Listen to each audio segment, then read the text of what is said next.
كمان هيكون معانا مخترع قدر ان هو يبتكر مولد الطاقه الكهربائيه، هنتعرف عليه اكتر وكمان هنتعرف على تفاصيل المشروع بتاعه. تمام. النهارده وبعد الفاصل هنرجع مع المخترع محمد صبري، استنونا.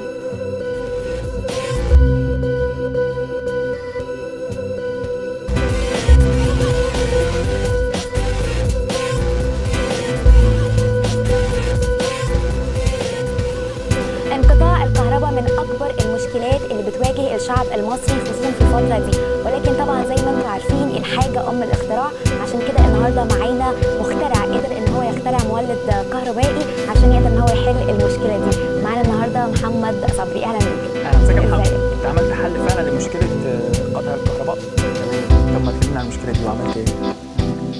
طبعا انا واجهت المشكله زي اي شخص في مصر دلوقتي في الوقت الحالي.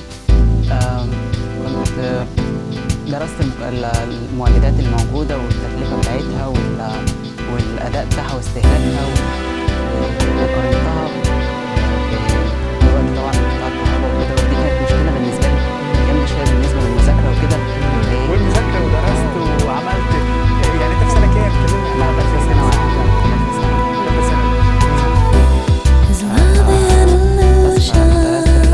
المولد ده درست الاول معرب بقانون بقاء الطاقه.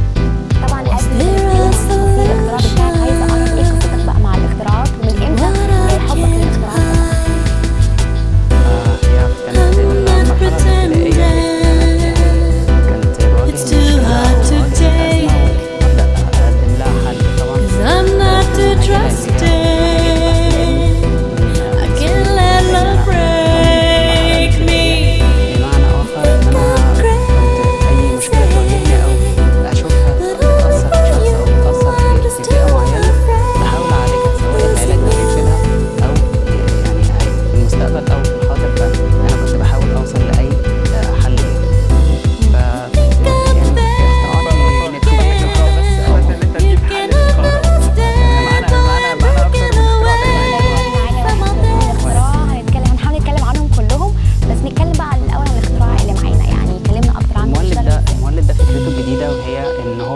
ما بيستهلكش اي شيء، بمعنى علمي ان هو بيحطم قانون بقاء الطاقه، والقانون ده النص بتاعه يجب وجود مصدر للطاقه عشان الطاقه في الولد لازم يكون في مصدر ليها.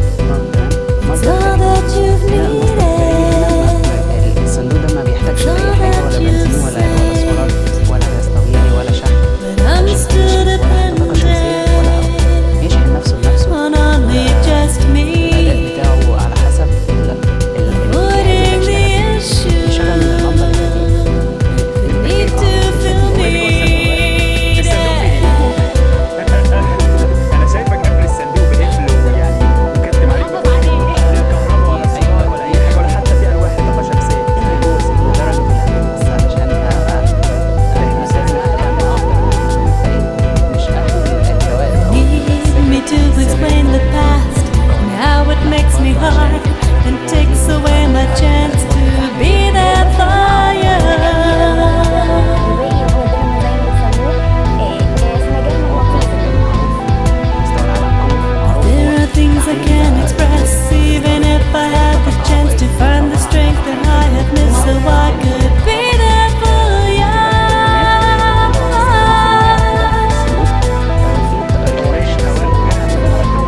قطع الكهرباء بسم الله ما شاء الله، اللهم لا حسن يعني. يعني ممكن مثلا نقول هو بديل جنريتور مثلا مش على سبيل بديل المثال.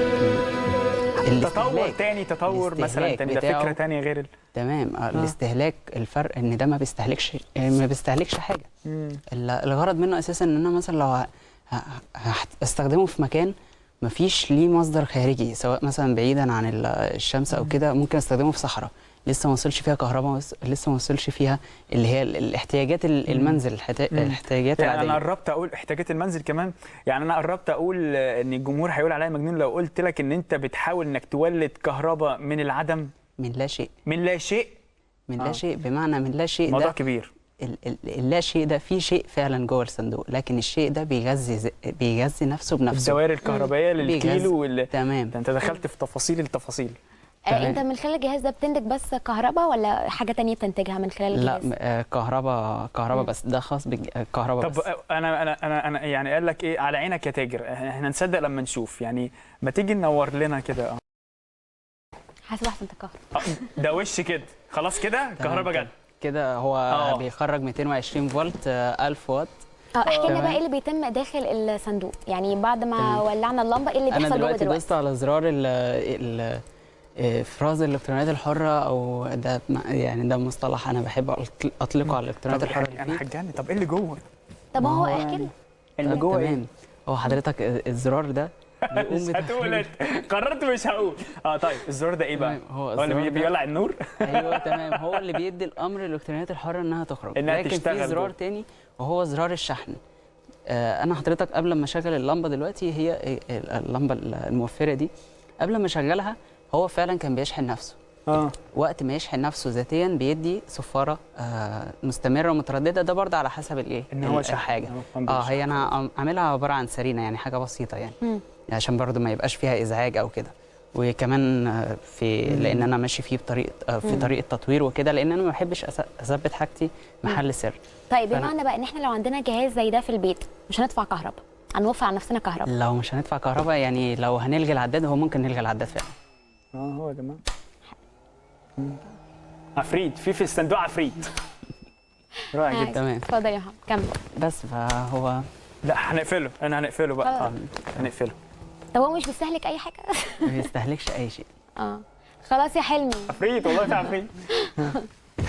تمام. وبيشغل بيوفر لي الحاجه اللي انا محتاجها، وفي نفس الوقت مجال التطوير هو الجهاز ما بيقطعش، مستحيل يقطع، ممكن يشتغل 24 ساعه، ولا ليه احتياطات علشان ابدا اخدها للصندوق؟ هو ليه شروط استخدام، وهي اولهم واهمهم ان مكان خروج الالكترونات الحره ده ما يدخلوش مصدر كهرباء. يعني انا لما بشغله في البيت، اول حاجه بعملها من قبل ما اربط ده بالشبكه اللي عندي في الشقه، يعني بالاوضه اوصلها، لان احنا عندنا المنزل المصري عامه بيبقى متقسم شبكات، يعني كل اوضه ليها مفتاح خاص بيها. فانا قبل ما اعمل اي خطوه في ده لازم انزل زراير العداد، بمعنى ان انا اامن الصندوق ان هو ما يدخلوش كهرباء خارجيه، لان طبعا انا في اي دايره الكترونيه علشان احافظ على امانتها، او احافظ على الامان بتاعها او طول عمرها، وكمان احس معاها بالامان مهما كان ايه هي، سواء تلفزيون او مولد ذاتي زي ده، لازم يكون فيه فيوز. فانا هنا نكتر جدا في استخدام الفيوزات، يعني يفوق ال 15 فيوز. الفيوز ده عليها اجهزه البيت كلها. لا، الفيوز ده حضرتك علشان لو في اي خطا في استخدام الشروط ده بيبقى يبقى ليه ضمان بقى ان انا اقدر اعمل له اعاده. ما يحرقش الجهاز ويتعوض. محمد انت قلت ان ما ينفعش اي كهرباء خارجيه تدخل جوه الجهاز. تمام. ايه اللي ممكن يحصل لو اي كهرباء خارجيه دخلت الجهاز؟ هو حضرتك في كميه من الفيوزات دي هتضرب، هتبوظ خالص. هتبوظ خالص. والفيوزات دي اساسا معموله او المخترع اللي اخترعها ده علشان يحمي الدوائر. اي الكترون غريب او اي تيار مش طبيعي، غير طبيعي، بيتم فصل التيار ده عن الدايره مباشره، فبالتالي الدايره دي مش هتتحرق. بس فانا كده امنت نفسي وامنت. طيب بص، احنا مش هنسالك ايه اللي جوه الصندوق، تمام، ولا نسالك ازاي اللمبه دي نورت، ده سحر ده ولا ايه، بس هنقول لك طب كلفك قد ايه انك تعمل صندوق زي ده؟ يعني حضرتك انا قلت لحضرتك هو مجال التطوير، معنى ان انا لسه ما لقيتش مصنع او مسوق ان هو يحدد لي دراسه جدوى ليه. انت كلفك قد ايه كجهاز دلوقتي؟ أيوة. ده يعني دفعت فيه قد ايه علشان تعمل الجهاز ده؟ المكونات اللي جواه بكل حاجه المكونات باللمبه كمان. هينطق ان شاء الله، انا مش هنسيبه غير لما ينطق يخلوه. تمام. هي المكونات الداخليه ما يقارب ال 3000. 3000. واخد منك وقت قد ايه عشان تقدر ان انت تنفذه؟ الوقت اسبوعين في التفكير ويوم في التصنيع ده بالظبط. وفي كمان حاجه ان الحجم بتاعه ده انا ان شاء الله ناوي ابدا بعمود جاف 1.5 فولت. معنى ان انا ما كنت بستخدم كمان الالعاب وانا صغير، كنت كل شويه اغير احجار وكده، سواء 1.5 سواء 12 سواء 9. ففي الفولت ده انا هحاول اعمل العمود ده دائم زي المولد بالظبط. انا وصلت خلاص وساعتها التكلفه هتعلى طبعا. لا هي هتقل كمان. يعني لو عليت الفولت التكلفه بتقل؟ لا مش عليت الفولت حضرتك، هو هيبقى زي عمود الجاف بالظبط. العمود الجاف زي بتاع البطاريه العاديه جدا. البطاريه العاديه جدا. بس الميزه ان هو مش هيبقى يعني ليه اعاده شحن، مش هيبقى ليه اللي هو في حاجات بتبقى ليها اعاده شحن وفي حاجات ما تبقاش ليها اعاده شحن. تمام. ده مش هيحتاج ولا شحن ولا اعاده شحن. هنكمل كلامك، بس احنا معانا صوره عايزينك تشرح لنا بالتفصيل بقى. يعني ده بيت تقريبا، بس اللي جنبه بقى عباره عن ايه والحاجات اللي موجوده جنبه؟ حضرتك ده عباره عن 3 اجهزه. 3 اجهزه دول انا مسميهم المنظومه الثلاثيه. المنظومه الثلاثيه دي بتوفر لي 4 حاجات، وهي الكهرباء، ومنهم صندوق البرق. ده انا مطلق عليه صندوق البرق. صندوق البرق اللي هو على اخر الشاشه، اللي هو طالع منه زي على اليمين، ده علشان نازل منه زي لوحه شمس. يدعم بخليه شمسيه، بمعنى ان انا ما اخليش الحمل كله عليه في النهار. انا عندي امكانيه ان انا اصنع خليه شمسيه، يبقى ليه استخدم المنزل ده عشان برضه اطول الصندوق اللي هو ده اللي معانا. يعني ده يعني اخليه مثلا بالليل لاخر النهار كده. بس الصبح انا عندي خليه شمسيه وكده. اللي في النص ده حضرتك اللي بعد الكهرباء، هو ده جهاز بيوفر ال H2O، بيوفر الميه صالحه للشرب صالحه للاستخدام الادمي. بمعنى ان انا دلوقتي وفرت كهرباء وميه. طب استنى عشان نمشي مع الرسمه واحده واحده. يعني الرسمه احنا جايبين من على اليمين خالص، من عند اخر الشاشه بتاعتنا، وهو اللوحه الشمسيه اللي بتسحب الكهرباء علشان تدخلها. بعديها على طول في حاجه عامله زي المدخنه كده. لا حضرتك ده ساحب غاز. ده ساحب غاز، ده اللي بيسحب غاز الاكسجين من الهواء، وبيسحب غاز الهيدروجين من وبعد كده بيحصل ايه بعد؟ من الشمس. بعد ده بيحصل عمليه معالجه. بيطلع سواء لو اشعه الشمس عموديه على الجهاز بتطلع الميه بضغط. لو هي مائله باي درجه، المهم ان هي تكون مائله، دي بتطلع ببخار. بعد كده بيتم تكثيفه. ده الجهاز اللي هو بعديه على طول. بقى ده كده وفر لي كهرباء وميه. من الكهرباء والميه انا معايا جهاز الوقود المائي المشتعل. الوقود المائي المشتعل وهو فكره جديده لسه لحد دلوقتي ما اتطبقتش في اي مكان في العالم، وهي تنظيم الهيدروجين وجعله ذره مستقره. بمعنى ان انا غيرت ذره الهيدروجين، خصائص ذره الهيدروجين. الهيدروجين هو ذره تفرقع شديده الانفجار تقريبا. تمام. تشتعل بفرقعه شديده الانفجار وليس لها رائحه. ده الجهاز ده كان اساسا بمواجهه ازمه الانابيب، زي ما قلت الجهاز اللي هو 3 مربع ده بواجه الازمات وكده. يعني مش انا بس، انا معايا فريق رواد العالم. الفريق ده احنا اعضاء في جميع دول العالم الحمد لله. فبندور دلوقتي ازاي ندور على مشاكل نقدم لها حلول، سواء هنخلي الحلول دي معانا نحولها لاجهزه زي الجهاز ده كده ونبدا نبيعه، او نعرضه على شخص يتولاه هو. يعني مثلا شخص عنده المشكله دي نقدم له الحل، هو مش قادر او مش هيقدر يعمل الحل ده. يعني ممكن واحد عنده ازمه كهرباء، ما ينفعش نقول له على مكونات الجهاز ويروح يعملها، ممكن تبقى خطر عليه، يبقى احنا سببنا الخطر عليه. ممكن احنا نعمله ونبيعه له او نديه له. تمام. فبالتالي نحل المشكله دي. فالجهاز الثالث ده هو كان جهاز حل ازمه الانابيب. ده كان المشكله الرئيسيه ليه، وهو تنظيم الهيدروجين. وانا فعلا خليت الهيدروجين يشتغل بشعله منتظمه جدا وامنه جدا، فقدرت استخدمه في البيت. انت فصلته عن الميه. طب انا عايز، انت عملت تجربه على ارض الواقع؟ يعني طبقت اللي انت بتقوله ده على ارض الواقع؟ تمام. هو بس ما فيش غير الجهاز المائي اللي هو بياخد الشمس اللي هو الميه ده لسه ما اتطبقش. يعني احنا دلوقتي لو عندنا بيت في الصحراء ما تمام، هو ده الغرض حضرتك. البيت اللي كان على الشمال ده حضرتك، هو ده الغرض. ان انا لو عندي بيت في الصحراء محتاج ميه، كهرباء، غاز. تمام. انا اقدر اوفر الحاجات دي، فبالتالي مش ههتم بمشروعات مثلا تعتمد على نهر النيل، تعتمد على البحر المتوسط، تعتمد على شيء من الجنوب الشرق الغرب.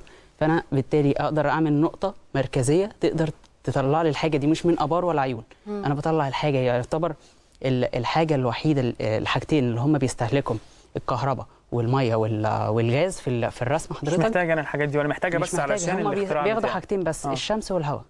الشمس والهواء يعني مش محتاج بنيه تحتيه. لا مش محتاج يعني يعني انا ممكن اوفر مليارات للدوله وما شاء الله علينا احنا المنطقه بتاعتنا غنيه بالشمس. لا مش بالصحراء، احنا عندنا الشمس فانت استغليت كل حاجه المنطقه بتاعتنا غنيه بيها وبدات ان انت تنفذ مشروعك على اساسها. يعني ممكن نعمر الصحراء من خلال المشروع بتاعك. تمام. وهو ده الغرض بتاعي لما شفت خريطه مصر ركزت فيها شويه ولقيت التكثيف اللي على وادي النيل. فليه ما نتعمقش اكتر؟ ليه ما نطلعش بدل ما نعمل فروع لا نعمل نقطه مركزيه نطلع الحاجه دي. نستفيد بالصحراء كمان. يلا ننفذ. تمام. تنفيذ مشروع زي دوت ضخم وعملاق ومهم جدا في وقتنا دلوقتي. هيكلف كام بالتقريب؟ تمام. التكلفه حضرتك انا الصوره اللي انت عرضتها نفس المشروع نفس خطه المشروع اللي انت لسه شارحها لنا دلوقتي. الحاجه الوحيده اللي بهتم بيها جدا هي الجوده والاداء والامان. حلو. بالنسبه للتكلفه دي بتبقى على حسب اللي انا يعني اللي انا هتعامل معاه، بمعنى ان انا مش هتعامل مع شخص زي ما هتعامل مع دوله. بمعنى تاني ان زي مسؤولين كتير بروح ازورهم واكلمهم عن حاجاتي يقول لي مفيش امكانيات ومفيش ميزانيه. انا حضرتك ولا محتاج الامكانيات ولا محتاج الميزانيه. احنا عندنا قاعده في الفريق صناعه اشياء من شيء. صناعه اشياء من شيء. احنا كنا الاول بنقول من لا شيء. من لا شيء، بس ما اعتقدناش بيها او الناس ما صدقتهاش. ما خدتهاش وهي كمان من لا شيء. يعني احنا صناعه اشياء كبيره من شيء صغير. بمعنى ان احنا ممكن التكلفه مثلا لو احنا هنصنع مصنع، طب ما مثلا هنبني بيت دور واحد، ليه هنستخدم طوب وليه هنستخدم الحاجات دي؟ يعني احنا لو هنعمل معمل في الصحراء مثلا، ما نستخدم الطريقه بتاعت زمان، النخل او النخل والبوص والحاجات اللي هي الخفيفه دي. طيب بس محمد، في نفس الوقت احنا محتاجين امكانيات الجهاز زي مثلا الميكروسكوب. يعني حضرتك انا كنت عايز ادخل معمل وكده اجرب فيه، فرحت لكذا جهه قالوا لي ان ما ينفعش دلوقتي علشان انا طالب ثانويه عامه وكده، كنت عايز اجرب الحاجه دي. فاضطريت ان انا اعمل معمل في البيت. لو افترضت دلوقتي ان انا مثلا جيت لك وعايزه اعمل بيت في الصحراء ومحتاجه غاز ومحتاجه كهرباء ومحتاجه ميه، بكل المشاريع اللي انت قلتها بكل كمان تصميماتك اللي انت عملتها، المشروع كله هيتكلف قد ايه؟ والبيت بالمعامل بكل اللي انت قلته هيتكلف قد ايه؟ دراسه الجدوى النهائيه لسه ما اتحددتش. الاختراعات دراسه الجدوى النهائيه لسه ما اتحددتش. بس بمعنى تاني ان انا مثلا في معملي هتكلم على حاجه انا بالمعامل بكل اللي انت قلته هيتكلف قد ايه؟ دراسه الجدوى النهائيه لسه ما اتحددتش. الاختراعات دراسه الجدوى النهائيه لسه ما اتحددتش. بس بمعنى تاني ان انا مثلا في معملي هتكلم على حاجه انا يعني كنت بادئ بيها وهي الميكروسكوب. الميكروسكوب في المعمل بدل ما اروح اشتري ميكروسكوب جاهز بصناعه خارجيه، لا دخلت المدرسه عندي وشفت في المعمل الميكروسكوب وصورته وشفت دي ايه ودي ايه ودي ايه، وسالت المستر، رحت اشتري العدسات ورحت اشتري اللي هي البودي الخارجي، عملته خشب. الشكل الخارجي ما كانش كويس لكن الاداء احسن لان كمان عملته الكتروني، ركبت له كاميرا. فبدا الموضوع ايه ان انا بدات اصنع حاجتي بنفسي. فانا دلوقتي لو هروح اكلم مسؤول يقول لي ما فيش امكانيات او ما فيش ميزانيه، مثلا بدل ما نروح نشتري الحاجه من بره احنا ممكن نعملها هنا. بدل ما نروح نشتري الحاجه من محل بلوفات احنا ممكن نعملها. انت شكلك مخترع مش سهل ومش هنعرف ناخد منك لحق ولا باطل زي ما بيقولوا. الصندوق ده انت قلت لي تقريبا هيكلف 3000 جنيه. وممكن نقول الاختراع الثاني اللي بعديه على طول بتاع تكثيف الهواء بسحب الاكسجين وسحب الهيدروجين من وعشان يكثف لي الميه واطلع منها عن طريق ان انا يروح على الجهاز الثالث. تمام. هنقول الجهاز ده هيكلف 3000 جنيه. ايه الجهاز الثالث؟ هيكثف لي الميه، يطلع لي الميه ويحول لي ويرجعها لي تاني هيدروجين ويرجع لي تاني اي 3000 جنيه تاني. يعني انا دخلت بيتي الاسعار مش حلوه نعلى شويه. لا هي ممكن توصل نعلى شويه. هقول لك الثلاثه كله على بعضه 20000 جنيه.